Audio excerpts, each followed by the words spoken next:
자, 이제 챔피언스리그 4강입니다. 네. 그리고 내일이 아무래도 매치업의 비중이 맨체스터 시티와 레알 마드리드의 경기이기 때문에 리버풀 비아레알은 비아레알이 바이언을 꺾었다 하더라도 아무래도 역시 이번에도 기우는 건 리버풀 쪽이에요. 그리고 이 팀의 상황으로 봤을 때 바이언 팬분들은 나겔스만의 바이언에 대해서 약간의 불안함이 있었지만 리버풀 팬들이 클롭의 리버풀에 대해 불안해하는 점이 크지는 않잖아요. 오히려 요즘은 만족하고 있죠. 그런 느낌이지 우리가 걱정해도 알아서 해주겠지. 맞아요. 약간 이런 느낌이잖아. 오히려 클럽을 믿죠. 네, 그래서 사실 저는 이 경기는 이변이 나올 것 같진 않고 맨시티 레알 마드리드는 정말 여러 가지 포인트가 지켜볼 게 많기 때문에 저희가 일반적인 그냥 쭉 뭐 팩트 체크나 이런 프리뷰보다는 어떤 포인트, 전술적인 포인트로 경기를 보는 것이 좋을까 이걸 우리가 체크해 보겠습니다. 그렇죠. 일단 서로가 베스트 컨디션에서 만난다면 정말 좋겠지만 1차전에는 그럴 수가 없습니다.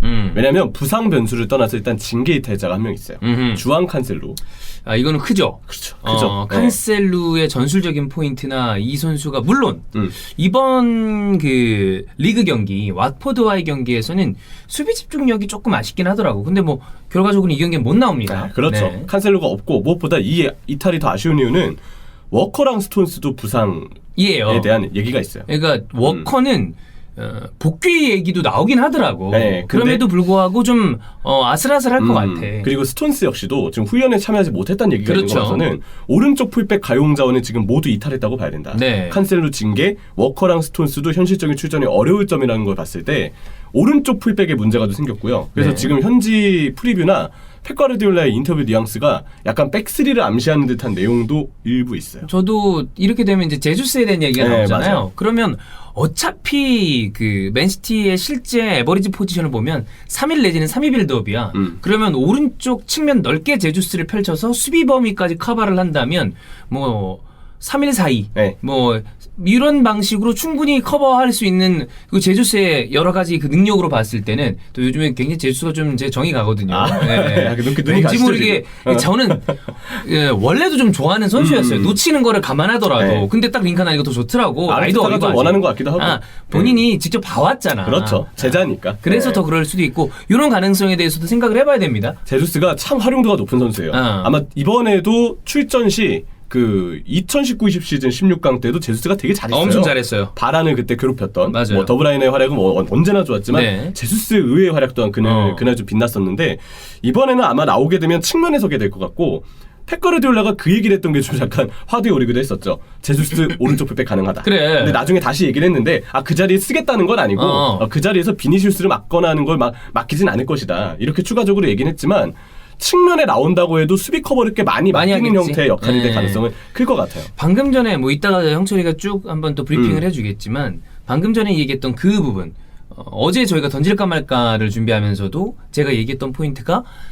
맨시티의 오른쪽, 레알 마드리드의 왼쪽 그러니까 그 부분이 이 경기에 가장 큰 핵심적인 싸움이 일어나는 두 곳 중 하나일 것이다. 그렇죠. 그리고 하나는 이제 또 토니 크로스가 약간 약점으로 또 부각될 수 있는 중원 그 두 부분에서 좀 포인트가 갈리지 않을까 이런 생각이 좀 들어요. 맞아요. 딱 이 두 포인트가 제일 중요합니다. 그리고 맨시티의 경우는 어쩔 수 없는 지금 오른쪽의 이탈자들로 인해서 오른쪽 자체가 좀 변수가 됐는데 또 하나는 라인을 올리고 꽤 공격적으로 임하는 팀이고 이는 강팀전에도 분명 공통적인 특징이 있습니다. 맞아요. 강팀전에는 펩 가르디올라가 약간 실리적인 4-4-2로 수비 전형을 확실히 잡아서 평소보다는 라인을 내리는 운영을 하긴 하지만 지금처럼 오른쪽에 비상등이 켜진 상황에서는 결국 뒷공간 역습에 대한 변수가 매우 크다고 볼 수밖에 없어요. 실제 지난번에 레알 마드리드랑 경기 최강 빡빡이 대결에서도 4-4-2 형태를 유지하면서 경기를 펼친 적도 있었으니까 그렇죠. 그때 결과를 만들어냈잖아. 그때 진짜 완전한 4-4-2였어요. 그렇지. 하이브리드도 아니고 그냥 강 4-4-2. 그래서 와 펩이 이런 것도 하네 이런 느낌이었지 좀. 그리고 생각보다 그때 라인을 내렸죠. 잘했어요. 이번 경기는 라인을 내린다고 해도 홈 경기이기 때문에 조금 조심스럽게 라인을 내리기보다는 원정에서보다는 좀 올라가 있을 가능성이 크고 라인을 내린다 하더라도 오른쪽 그 자체가 변수가 있다. 그리고 워낙 이 부분은 레알 마드리드의 벤제마 비누시우스가 바로 공략할 수 있는 가장 강력한 왼쪽 지점이기 때문에 맞아요. 하필 레알을 상대할 때 오른쪽에 변수가 발생된 부분은 맨시티 입장에서는 굉장히 불안한 포인트입니다. 맞아. 레알은 역시 키포인트가 되는 부분이 비니시우스 벤제마, 특히 예. 비니시우스의 개인 돌파가 매우 중요할 것으로 보이고 그렇게 된다면 맨시티는 후벤 디아스의 오른쪽 커버가 그렇죠. 얼마나 잘 나올 것이냐. 굉장히 중요하죠. 예, 디아스가 좀 키를 많이 쥐고 있죠. 그러니까 첼시전에서도 비니시우스가 쉽게 풀렸을 때는 아주 편안하게 경기를 잡아버렸고 그때가 좀 막히면 약간 고전하는 경우가 있고 맞아요. 결국 레알 마드리드 왼쪽을 어떤 식으로 상대팀이 막을 수 있는지가 굉장히 중요합니다. 근데 약간 변수라면 후벤 디아스도 부상에서 돌아온 지 얼마 안 됐기 그렇게 때문에 오래되지 않았죠. 100%의 안정감을 보여줬다 보기는 무리가 있어요. 예, 그런 점들은 오른쪽 라인 분명 맨시티로서도 조금 변수가 좀 있는 상황이고 네. 반대로 맨시티의 또 다른 변수는 제가 볼 때 의외로 맨시티에도 중원에 있습니다. 이거는 라인업을 좀 살펴봐야 돼요. 근데 제 생각에는 리버풀전처럼 기동력 싸움을 걸고자 베르나르도 실바, 로드리, 더브라이너로 나올 가능성이 크거든요. 나도 무조건 이렇게 나온다고 봐요. 그 얘기는 뭐냐면 이렇게 나오지 않고 맨시티 팬들이 걱정하고 제3자 팬들이 그 생각하는 박찬호 내지 마라. 박찬호. 찬호박 내지 마라. 윈도안이 나오는 순간 맞아요. 그때는 이게 토니 크로스가 분명 선발로 나올 거야. 카마빈가를 선발로 낼 거라는 생각은 들지 않아. 이게 퉁이 되면 네. 그러면 이게 뒤에 맨시티의 강력한 중원에 한 명이 베어버리는 거니까. 그렇죠. 그리고 만약에 균도안이 나오게 되면 아마 왼쪽 중앙 미드필더로 설 가능성이 큽니다. 균볼을 쓰지는 않겠지. 긴볼, 아유. 그러진 않을 거예요. 그러진 않겠죠. 그거는 우리가 그냥 예상하지 맙시다. 네, 근데 설마, 이게 또 안 그러겠지. 그렇게 네. 되면 그 자체로 문제가 되고. 그래, 그러면 펩이 난 우승하기 싫소. 이 느낌이 아닌가. 네. 그리고 만약에 왼쪽 중앙 미드필더로 나온다고 해도 그 자리에 모드리치를 상대해야 돼요. 그래요. 그러면 그냥 그 1대1 싸움에서 밀리고 갈 가능성이 매우 커집니다. 그러니까 모드리치는 우리가 지난 우리 그 첼시전에도 얘기했지만 토니 크로스가 있을 때는 토니 크로스를 커버하느라 좀 바쁘지만 지금은 약간 모래주머니 같은 그 토니 크로스가 카마빈가로 바뀌는 순간 85년생임에도 불구하고 경기 키가 됩니다. 그렇죠. 네. 그리고 여기에 만약 오른쪽 윙으로 발베르데가 나온다면 그렇지. 기동력 싸움에서 균도안이 커버를 못할 가능성이 큽니다. 요 그림을 많이 그리죠? 네. 그러면 오른쪽이 아니고 왼쪽 혹은 중앙 자체가 맨시티한테 변수가 될 수 있다. 네. 만약에 균도안이 나올 시 뒷공간이 좀 더 열릴 수 있다. 수비와 미드필더 사이가 공략당할 수 있다. 혹은 왼쪽이 빌 수 있다는 부분을 좀 걱정해야 되고 균도안이 나와서 압박을 하더라도 압박을 안 하더라도 마찬가지로 모드리치와의 좀 그래. 상대가 나온다는 점은 틀림없이 불안한 부분입니다. 아까 형철이가 나 얘기했던 그 로드리, 베르나르도 실바 그리고 케빈 데브라이너 네. 이 형태가 제일 우리가 생각하는 강력한 맨체스터 시티의 라인업인데 참 이상하죠. 지금 전 세계 축구를 이끌고 가고 있는 감독 2명을 꼽으라면 클럽 수준에서 네. 그러니까 대표팀을 제외하고 대표팀에서는 또 한지 플리크 같은 있으니까. 강력한 감독이 네. 있으니까 그러면 쉬고 있는 지단 제외 그럼 둘이에요. 난 페벤클롭이라고 네. 봐. 근데 뭔가 이 선수들을 좀 끌고 가는 이 강력한 카리스마와 전술적인 융합을 생각한다면 클롭, 전술적인 트렌드를 선도해 나가는 거 하면 펩인데 이런 감독을 가지고 있음에도 불구하고 챔스에서 이상한 짓을 할까봐 걱정하는 거는 또 특이한 일이야. 그렇죠. 근데 이번에는 그냥 나와, 그냥 제발 그냥 좀 하자. 네, 그냥 하면 참 좋겠지만 네. 변수가 있긴 하다는 거. 오른쪽 자리에 대한 그래 고민 거기에 때문에. 대한 건 뭐 생각은 해야지. 네, 이번엔 펩가르디올라의 생각을 참 알기가 힘듭니다. 그렇죠. 근데 네. 근데 이거는 그건 있어요.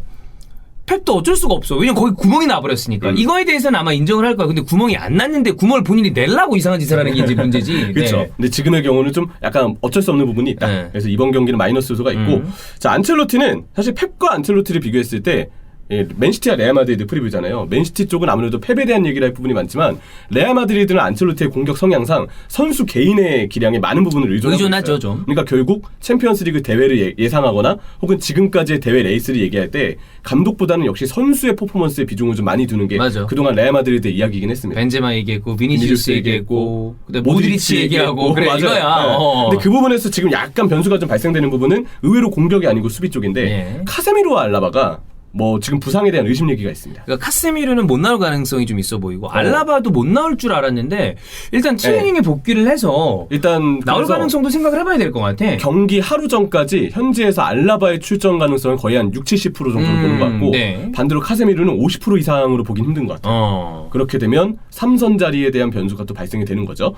이 레알 마드리드는 그래서 중앙 미드필더 쪽에 혹은 이 센터백 쪽에 역시 조금 불안 요소가 있다는 생각을 좀 해야 되겠고, 그리고 저는 레알 마드리드의 전술적인 부분으로 봤을 때 변수가 될 수 있는 부분은 중앙 미드필더라고 생각을 해요. 결국 이제 빌드업 싸움으로 갔을 때 맨시티가 주로 후방 빌드업 시에 쓰는 전술은 2-3 형태의 빌드업입니다. 네. 풀백이 로드리 옆에 서서 센터백 2명, 로드리 그리고 풀백 2명. 그렇지. 2-3 형태 예. W자의 빌드업인데 강팀전에는 주로 2-2나 3-1의 빌드업이 나올 때가 있어요. 풀백 한 명이 비대칭으로 변형 백스리가 되고 로드리 한 명만 위에 갖다 놓는 네. 그리고 상대가 압박을 했을 시에는 베르나르도 실바나 더브라이너가 내려와서 도와주러 오죠. 중원 숫자를 늘리는 거죠. 이러면 W가 아니고 M자 형태가 됩니다. 그래. 근데 M자 형태가 되었건 아니면 뭐 WM을 떠나서 그냥 2-2 중앙 두 명을 두텁게 네모난 박스처럼 네. 그려서 하는 게 되었든 맨시티는 후방의 숫자를 많이 둬요. 그럼 레알 마드리드는 당연히 이에 대해서 압박을 준비할 가능성이 큰데 압박을 했을 시에 변수가 발생될 가능성이 있습니다. 일단 맨시티가 후방에 주로 4명 혹은 5명의 숫자를 배치하는데 그럼 레알 마드리드의 3톱은 여기에 따라 나갔을 시에 숫자가 부족해요. 숫자가 열세죠. 네, 그러면 중앙 미드필더 한 명이 따라 나와야 된다는 걸 뜻합니다. 만약에 모드리치나 아니면 뭐 크로스 이러한 자원들 혹은 뭐 오른쪽 윙에 발베르데가 만약에 중앙 미드필더로 나왔을 시에 발베르데가 따라 나갈 수도 있는데 중앙 미드필더 한 명이 따라 나가게 되면 레알 마드리드의 허리 쪽의 숫자는 남은 2명밖에 남지 않아요. 근데 여기에 대해서 상대해야 될 선수가 더브라이너나 혹은 공격에 집중하게 되는 베르나르도 실바 그렇지. 혹은 가짜 9번에서 내려올 수 있는 필 포든 혹은 라임 스털링. 네. 그 퍼스트 나인으로 이렇게 많이 쓰는 네. 거. 스털링 아니면 왼쪽 포든 이런 식으로 또 서서 뭐 굉장히 좀 스위칭을 많이 하면서 움직이니까. 그렇죠. 그러면 하프라인 이 지점이 맨시티 입장에서는 우위를 점하기 굉장히 쉬워지는 점이 될 수 그렇죠. 있어요. 그리고 또 하나는 하필 이 상황에 그 자리를 커버해야 되는 카세미르가 지금 못 나올 가능성이 있다는 점 때문에. 야, 그럼 카세미르가 못 나오면 모드리치, 토니 크로스, 발베르데 카마빈가가 선발로 나올 수도 있겠구나. 네, 그럴 가능성도 이러면 뭐 그냥 발베르데를 오른쪽을 커버해라 하고 이런 식으로 배치가 될 수도 있겠네. 내가 아까 카마빈가는 선발로 나올 걸 예상하지 못했다는데 카세미르 이 생각을 깜빡했네. 네, 이러면 카마빈가의 가능성은 있겠네요. 네, 근데 결국 카세미르가 있을 때만큼의 삼선 밸런스가 유지될지는 변수가 있죠. 왜냐면 카마빈가도 온전한 수비형 미드필더의 스타일이라고 그렇죠. 레알 마드리드에서의 그동안의 플레이를 봤을 예. 때는 점칠 수가 없거든요. 그래서 이런 점을 보면 중원 수적 열세는 전술상으로도 안첼로티가 좀 지적을 받을 수 있는 부분이 있고 염려가 될 부분이 있고 여기에 또 하나는 맨시티의 지금 상황 하프라인 지점에서 수적을 만들기가 굉장히 편해질 수 있다. 그리고 이쪽을 커버해야 될 카세미르 쪽에 변수가 있다. 전진 수비해야 될 알라바 역시도 변수가 있다는 그렇죠. 거죠. 지금 레알 마드리드의 후방 밸런스는 맨시티 못지않게 이렇게 불안함이 있습니다. 네. 그리고 또 하나 레알 마드리드의 변수는 이 후방 빌드업에 있는데 맨시티는 아마 4-4-2로 수비 전형을 갖추고 맞아요. 있고 수비할 땐 그렇게 서죠. 네, 그러면 홈 경기이기 때문에 평소보다 맨시티가 좀 압박을 할 가능성이 있을 것 같아요. 레알 마드리드는 앞서서 맨시티의 빌드업을 압박한다 얘기는 드렸지만 안첼로티에게 조언하고 싶은 부분은 원정 경기고 지금 현재 레알 마드리드의 중원 컨디션을 봤을 때 무리한 압박은 독이 될 수 있거든요.